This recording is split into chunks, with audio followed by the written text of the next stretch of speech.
दोस्तों नमस्कार। जितने भी ईपीएस 95 पेंशन भाई बंधु हमारे हैं, आप सबका हमारे नई वीडियो में स्वागत है। दोस्तों आज 19 तारीख है और 19 तारीख के जितने भी महत्वपूर्ण अपडेट हैं, साथ ही साथ में आज 18 तारीख तक यानी कि आज तक में जितने भी आप लोगों ने कमेंट किए हैं उन सभी कमेंट्स का मैं उत्तर भी आपको देना चाहूँगा और साथ ही साथ में मुख्यतः 4 जो टॉपिक है उन टॉपिकों के ऊपर हम बात करेंगे। आज के प्रमुख बिंदु जो है वो है जैसे कि सीबीटी की बैठक, ईपीएस 95 पेंशन धारकों के लिए आगामी जो सीबीटी की बैठक है उसके बारे में क्या अपडेट आ रही है, और आप लोगों के बीच में अगर किसी भी प्रकार की कोई और जानकारी है उसे भी हम लोग जानने की कोशिश करेंगे। दूसरे नंबर पे बात करेंगे, हालांकि माननीय श्रीमती हेमा मालिनी जी के माध्यम से जो अपडेट आया है सामने, उससे ईपीएस 95 पेंशन धारकों के लिए क्या प्रभाव पड़ेगा। क्या ईपीएस 95 पेंशन धारकों को आने वाले पार्लियामेंट सेशन में किसी भी प्रकार की राहत मिलेगी या उन्हें फिर से इंतजार करना पड़ेगा उतना ही जितना कि इंतजार वो लोग अभी तक करते चले आ रहे हैं। अब आगे हम लोग बात करने वाले हैं 31/6/2023 से शुरू होने वाले पार्लियामेंट में किस प्रकार के निर्णय लिए जाएंगे, ये भी हम लोग इसी में डिस्कस कर लेंगे।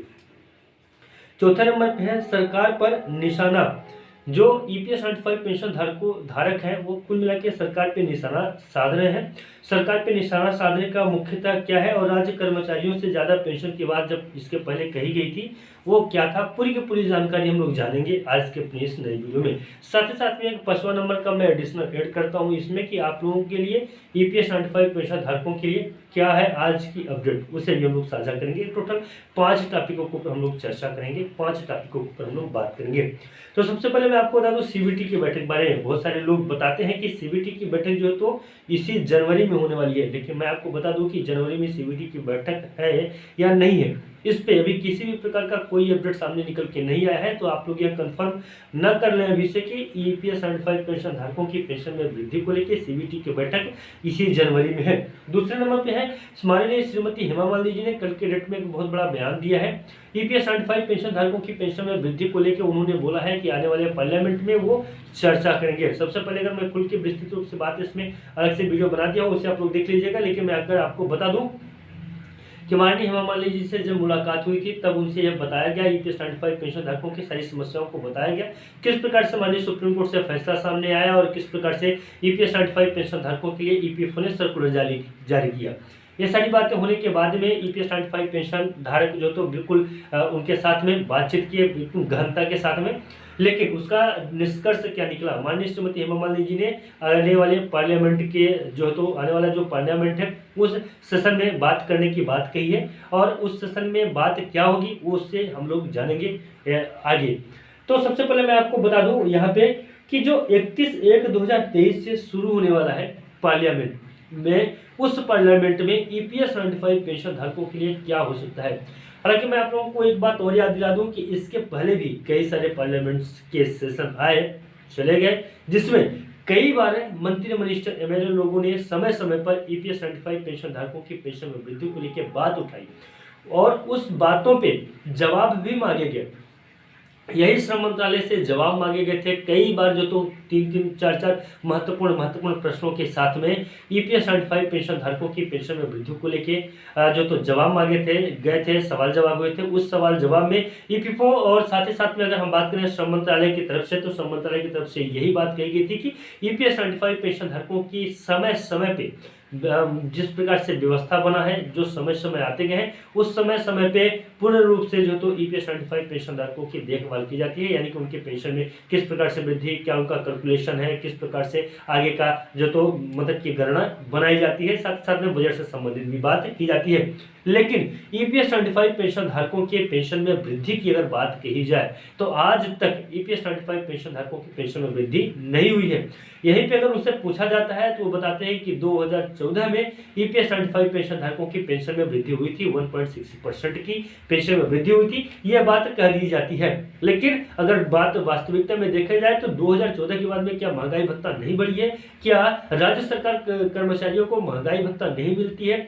तो ठीक इसी प्रकार से अगर पेंशन की भी बात की जाए तो ईपीएस 95 पेंशन धारकों के पेंशन में वृद्धि क्यों नहीं हुई है, ये एक बड़ा सवाल खड़ा होता है। हो सकता है कि इस बार के पार्लियामेंट में इन सारी बातों पे विशेष रूप से ध्यान दिया जाएगा, इन सारी बातों को भी जिक्र किया जाएगा कि महंगाई के साथ साथ में पेंशन में वृद्धि क्यों नहीं हुई। क्योंकि जहां जहां भी आप देख सकते हैं दूसरे स्टेटों में और साथ ही साथ में कई सारे राज्यों में कि महंगाई के साथ साथ में पेंशन में भी वृद्धि हुई है। जैसे कि विकलांग पेंशन आप देख ले, निराश्रित पेंशन आप देख ले, इस प्रकार की पेंशनों में वृद्धि समय समय पे होती गई है। वृद्धा पेंशन में भी आप देख सकते हैं। तो क्या ईपीएस 95 पेंशन धारकों की पेंशन में वृद्धि क्यों नहीं हुई है? इसके पीछे के प्रमुख कारण क्या है? क्यों ईपीएस 95 पेंशन धारकों की पेंशन में वृद्धि नहीं हो रही है?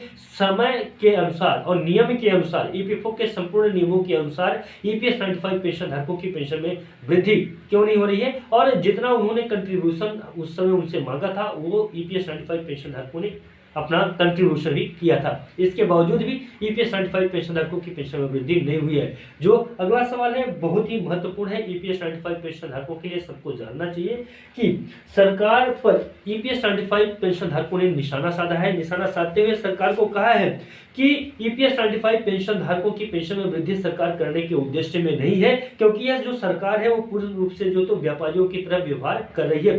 पूरी तरीके से यह सरकार व्यापारियों की तरह व्यवहार कर रही है। ईपीएस 95 पेंशन धारकों की पेंशन में वृद्धि नहीं कर रही है। साथ ही साथ में राज्य मानवता संस्कार कहीं कुछ नहीं है। इसी ईपीएफओ ने 16 नवंबर 1995 को जब ये संस्था का गठन हुआ था, तब इन्होंने वादा किया था कि राज्य कर्मचारियों से 10% ज्यादा पेंशन देंगे। मिनिमम पेंशन हर कर्मचारी की 27,000 होगी और 27,000 तो दूर 2700 के जाने पड़े हैं। अभी मैं आपको बता दूं कि जब ईपीएफओ ने ईपीएस 95 पेंशन धारकों की पेंशन में पेंशन की बात कही थी कि ईपीएस 95 पेंशन धारकों को पेंशन की राशि मिलेगी, उस समय यह बोला गया था कि 27,000 रुपये तक ईपीएस 95 पेंशन धारकों की पेंशन में वृद्धि की जाएगी। और जितने भी राज्य सरकार के कर्मचारी हैं, राज्य सरकार के कर्मचारियों से लगभग 10% तक उनसे बढ़ी हुई पेंशन की राशि मिलेगी। यानी कि जो राज्य सरकार के कर्मचारियों को पेंशन की राशि दी जाएगी, उनसे 10% तक की पेंशन जो तो ईपीएस 95 पेंशन धारकों की बढ़ी मिलेगी, यानी कि बढ़ी हुई रहेगी। लेकिन हालात ये है कि उसी समय बोला गया था कि ईपीएस 95 पेंशन धारकों की कम से कम मिनिमम पेंशन 27,000 रुपये तक होगी। लेकिन आज स्थिति यह आ चुकी है कि ईपीएस 95 पेंशन धारकों की पेंशन 27,000 तो छोड़िए 2700 रुपये नहीं है। किसी की जो तो 1100, किसी की 1200, किसी की 1500, किसी की 1300, तो किसी की 2000, 3000, 3500, इसी में सब कोई सिमट के रह गए हैं। तो ईपीएस 95 पेंशन धारक अपने दुख का ये गुणगान या व्यथा जब ईपीएफओ के पास में जाते हैं, तो ईपीएफओ जो तो ईपीएस 95 पेंशन धारकों की पेंशन में वृद्धि नहीं हो सकती है का हवाला देता है, क्योंकि उनके पास में बजट नहीं होता है। इस प्रकार की बातें सामने निकल के, तो इन सारी बातों को ईपीएफओ के द्वारा ईपीएस 95 पेंशन धारकों को बताया जाएगा, इसका जवाब दिया जाएगा इस पार्लियामेंट में। तो ईपीएस 95 पेंशन धारक जो तो इसी पार्लियामेंट का इंतजार कर रहे हैं, इस सेशन का इंतजार कर रहे हैं, जो 31 जनवरी से शुरू होने वाला है। तो दोस्तों उम्मीद करता हूँ कि ये संपूर्ण जानकारी जो 5 के 5 अपडेट हमने आपके साथ में साझा की है, वो आपको जरूर पसंद आई होगी। अगर यह जानकारी आपको पसंद आई हो तो प्लीज़ चैनल को सब्सक्राइब जरूर कर लें और हमारे यूट्यूब चैनल को और इस वीडियो को शेयर जरूर करें, क्योंकि ईपीएस 95 पेंशन धारक आप सबके लिए भरोसेमंद एकमात्र यूट्यूब चैनल है जिसे आप अभी देख रहे हैं, ओमीटेक यूट्यूब चैनल। तो आप कम से कम हमारे परिश्रम का फल जो है, कम से कम चैनल को सब्सक्राइब कर, वीडियो को शेयर कर जरूर हमें दें, ताकि आपके लिए थोड़ा सा हमें भी उत्साह मिले और आपके लिए हम भी निरंतर इसी प्रकार से कार्य करते रहें। तो दोस्तों आज के लिए बस इतना ही था। यह वीडियो और जानकारी आपको कैसा लगा कमेंट में हमें जरूर बताइएगा। मिलते हैं किसी नई वीडियो में और नए अपडेट, तब तक के लिए नमस्कार, जय हिंद, जय भारत।